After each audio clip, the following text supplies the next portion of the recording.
قسط نمبر 6، آخری قسط۔ اچھی بری عورتیں۔ میں نے کہا عرفانہ اس میں میرا کوئی قصور نہیں، تم مجھ کو کم از کم اصل بات سے آگاہ رکھتی تو میں ایسا نہ کہتی۔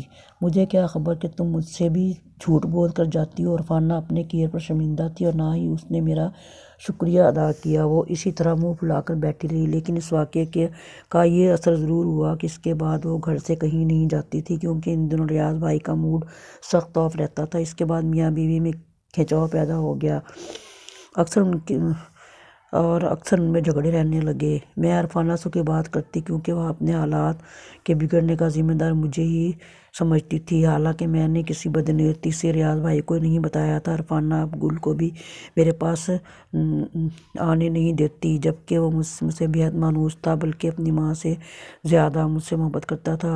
اس تمام واقعے کا ذکر میں نے اپنے شوہر سے کیا۔ وہ بولے، میں نے تمہیں پہلے ہی کہہ دیا تھا کہ عورت ٹھیک نہیں ہے اور تم نے میری بات نہیں مانی۔ اب دیکھ لو، ہم مرد زیادہ تجربہ کار ہوتے ہیں یا تم عورتیں؟ تم کو زمانے کی کچھ خبر نہیں ہوتی کہ باہر کیا ہوتا ہے، یہ ہمیں ہی پتہ ہوتا ہے۔ ہم مرد اڑتی چڑیا کے پر گن لیتے ہیں۔ جتنی مجھے عرفانہ کے شہر میں آ کر رہنے کی خوشی تھی، اس کے بعد ختم ہوگی، بلکہ اس کے جانے کی دعا کرتی تھی، خدا کرے یہاں سے چلی جائے اور نہ ہمارا جھگڑا ہو، نہ ہی محلے والوں کی باتیں سننے کا موقع ملے۔ خدا کا شکر ہے کہ اس کا شوہر کا تبادلہ ہو گیا، وہ یہاں سے مجھے بے حد سکون ملا۔ اور اکثر محلے والیاں مجھے اشارتاً اس کے ساتھ دوستی رکھنے سے منع کرتی تھیں، لیکن مجھے ان کی باتیں سمجھ نہیں آتی تھی۔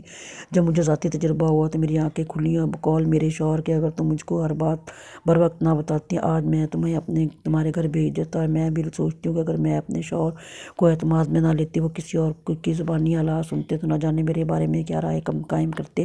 مگر اللہ کا شکر ہے، شوہر کو ہر بات بتانے کی عادت نے مجھے یقینی مصیبت سے بچا لیا۔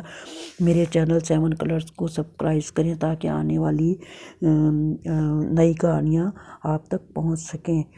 اللہ حافظ۔